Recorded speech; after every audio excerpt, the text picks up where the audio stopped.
Information fueled, opinion driven. This is Nashville's Morning News with Dan Mandis. And so, my fellow Americans, we talk news. 6:06 Nashville's Morning News on Super Talk 99.7 WTN. Welcome on in to Nashville's Morning News.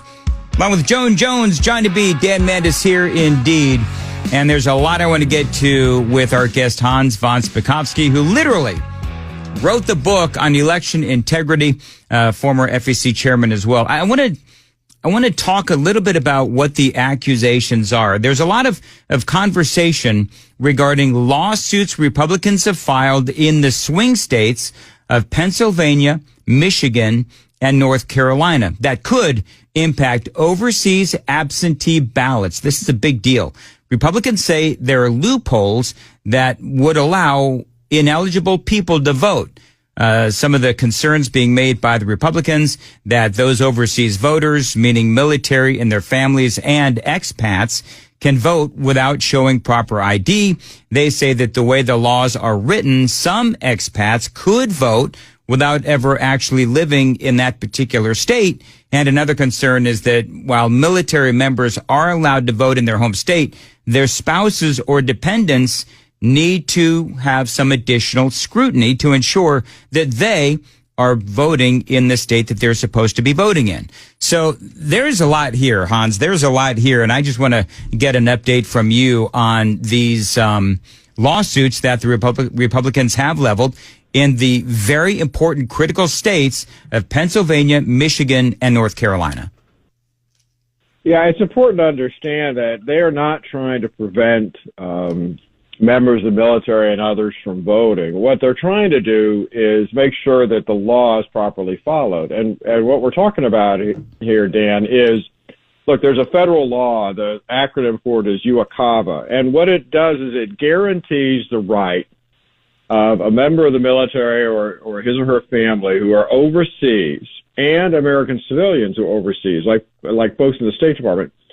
They are guaranteed the right to vote by absentee ballot in U.S. elections in the last place they were a resident before they left the country. Mm-hmm. Okay? And that's the important proviso that's at issue here. You know, if you're from North Carolina, you join the military then transfers you to a base in Germany, you were a resident in North Carolina, you're supposed to vote there. But what's happening is that there are instances where people are saying, well, you know, maybe I resided in North Carolina, but I'm going to claim I lived in Florida because they don't have an income tax, so I'm going to vote there, even though they never lived there. Or, you know, we have American expats, right? People who move abroad, and they're not on a visit, they're living abroad. They then have children. Those children grow up abroad. They've never lived in the United States. They've never resided in the state their parents came from, and yet they're registering in their parents' home state from, 20 years ago and claiming they can vote there. And that's what the RNC lawsuits are about, trying to stop that, not trying to stop people who are actually qualified under that federal statute. Which, by the way, that's some of the charges being made by the Democrats, is that the Republicans are trying to stop people from voting. But they could also theoretically say that they lived in Pennsylvania, and everybody knows that this election is going to run through Pennsylvania. So that's obviously, I would think, a concern as well. When do these lawsuits that the Republicans have filed, what's the timeline for those? I mean, we were supposed to vote in a couple of weeks. Well, of course, that's the problem. It's awfully late before an election, and I don't know whether there's going to be enough time for them to get an order from a judge, which is what they're seeking, saying that what they want is an order from a judge saying, someone who from overseas who registered to vote in the state who never ever lived there, that vote shouldn't be counted. And I just don't know whether they're going to get a judge who issued an order this close to the election. Well, and I mean, I hate to say it, but I'm a conservative through and through, but when I read this, I'm like, where have you been the last 4 years? Like, are these new regulations that they've just happened, or have they just been sitting on their hands for the last 4 years? And then they decided a couple of weeks before the election, hey, let's file lawsuits against this. Well, I think what triggered this was nobody had thought about this until about a month and a half ago, 2 months, it may have been 2 months ago, when the Democratic Party made a big deal and announced that they were going to spend a whole lot of money to try to reach these kinds of overseas voters. Yep. To get them registered and to get them voting. So this was actually triggered by, frankly, operatives of the Democratic Party saying that they were going to seek out and find these kind of individuals. Well, I'm seeing Hans von Spakovsky is joining us from the Heritage Foundation. I'm seeing some of these higher than usual number of ballots from overseas. So some are saying there has been a massive increase. This organization, Democrats Abroad, is the official organization for the Democrat Party for citizens living abroad. They say that there are 1.6 million swing state eligible voters living abroad. The rest of the 2.8 million are scattered across America. And so some are pointing out that this is weird because you've got all of these overseas voters that live in the swing states. Meanwhile, states that are more populous, like California, Texas, Florida, and New York, the largest states in the country, but they don't have as many. So it does seem a little bizarre, and I think people are sitting up and taking notice that the Democrats are suddenly saying that they've got all of these swing state voters abroad, and it just seems a little weird. Well, yeah, particularly because the states aren't actually verified. Look, when somebody uses your cover to vote, they're not verifying that the person who's doing it, who lives in, say, Japan, they're not verifying that they're actually a U.S. citizen. Right. They're just relying on that person saying they are a U.S. citizen, and that, of course, also raises huge concerns, particularly for the Trump campaign, because as you know, most of Europe is very much anti-Trump. Their media is anti-Trump. So that is also a real risk and a real concern. Yeah, and the worry is that here in the States, we're going to have the election, and then it's going to look like Donald Trump is doing really well, and he's going to win, and then all of a sudden there's going to be this big ballot dump from overseas, and it's going to be hijinks and shenanigans all over again. And that is, well, I'm going to ask you, the Republicans, this is a valid concern? Yeah, it should be. Look, okay. No one from abroad should be able to vote unless they can produce a photocopy of their military ID or their U.S. passport. Because if they're an American living abroad, they have to have one or the other. And that currently is not being required and not being done. You know, every year, and this year, of course, is no exception, people in early voting are saying that the ballot machines are switching names from Trump to Harris. Now, I'm going to tell you, Hans, when I went in, because I early voted, it was a computer touch screen. You select your candidates, then you review and you confirm, then you print out the ballot and confirm again on paper. And so I guess, you know, they call those ballot marking devices. That's what they, I guess, call this kind of voting. I've seen that most states have some sort of a paper trail these days, either paper ballots, what we do here in Tennessee with the ballot marking devices, and some still use machine only, I suppose.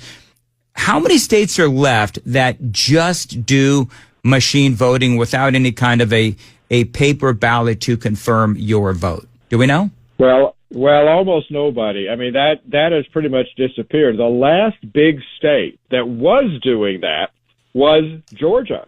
And just before the 2020 election, because so many people were complaining and the legislators were very concerned about that, just before the 2020 election, Georgia, which is an all-electronic voting machine state, They don't use paper ballots except for absentee ballots. They actually switched to the kind of machines you're talking about. Yeah, you use an electronic screen to make your choices, but once you've done that, it prints out a paper list of the candidates you selected. Those then are run through a computer scanner, so you can double check that to make sure that that's not a problem. Let me ask you, just moving on from all of that, there's now, of course, you have the Democrats who are hyperventilating over Republicans, trying to clean the voter rolls and all of that. Update me on, I know Virginia just had a big brouhaha out there. And so just tell me, by and large, are you confident that the rolls have been cleared out for this election? How worried are you? Depends on the state you're in. Yeah. Some states are doing a much better job. Tennessee is actually a very good state for that. So are other places like Texas and Virginia. But the problem is you have now, as you know, a very weaponized U.S. Justice Department under Merrick Garland and Joe Biden. And people are just astonished when they find out that, Virginia recently announced that they found and removed 6,300 aliens from their voter rolls. So what happened? Did the Justice Department ask for the files on those aliens so they could investigate and prosecute them, given that it's a violation of federal criminal law for an alien to register and vote? Oh, no.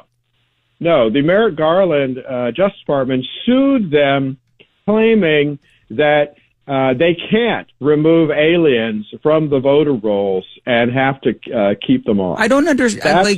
Hans, I've got to ask a question. I'm baffled by that, because clearly you can't have illegal aliens voting. So what legal justification does the Justice Department have to sue Virginia to keep them on the rolls? They are misinterpreting the National Voter Registration Act, the Motor Voter Law. Motor Voter has this 90-day, what they call quiet period, which basically says if you have a systematic program to remove ineligible voters, you got to stop that program 90 days before the election. But that provision applies to people who were eligible to register and who then later became ineligible. Aliens were never eligible to vote. So that 90-day provision clearly does not apply to aliens who were breaking the law when they registered in the first place. But Justice is saying, oh, no, it does apply. And what they're expecting is they will get a liberal judge, someone appointed by Biden or Obama, who will say, oh, yeah, you're right. You can't take those aliens off the rolls. Unbelievable. We're hearing, by the way, back to the overseas ballots. We're hearing that there's a lot more of these overseas ballots than we've seen in previous elections. Are you hearing that? And the bottom line is this: a two-part question. Number one, how confident are you that when we reach the end of this election, both sides will agree that it was a free and fair election? That's number one. And number two, by and large, are you satisfied with the Republican Party? And maybe it depends on the state, obviously, but by and large, are you confident that the Republican Party has done a good job of ensuring that this is a free and fair election by doing what they need to do? Oh, listen, the Republican Party today is 1,000% better than it was prior to 2020. They have been filing lawsuits for the past year over issues like this, often very successfully. They've really been on the ball. They weren't, frankly, before the 2020 election. How confident am I? Well, I tell you, a lot of it is going to depend on how close the election is. Yeah. And I will tell you that if Kamala Harris loses by a small margin, there's no way the Democrats will accept that. They'll be making false claims of voter suppression, which is the thing they've been saying for years every time anybody proposes something common sense like voter ID. Yeah, and then look what happens in Georgia. They screamed voter suppression, then they had the biggest turnout ever, particularly among Black Americans. So that's right. Yeah. Yeah. Well, so we need. Well, conservatives need clearly a landslide to actually have the Democrats accept this. And I'm sure the Republicans will probably have a similar reaction if Donald Trump loses by a hair. So we'll have to, I guess, wait and see what happens. Hans, I feel like this was a pretty good wide-ranging interview on voting. Did I miss anything? Well, there's a $1 billion lottery out there that Elon Musk is giving to people who sign his petition and are registered voters in particular states. I'm not in one of those states. If I was, I'd sign up for it. So let me ask this, because I know that some of the Democrats, I guess, I haven't really paid close attention to that. Is that legal, what he's saying? It is. They're claiming that it's a violation of federal law. I actually should have an op-ed, an article out very soon explaining why it's perfectly legal. It's not a violation of federal law.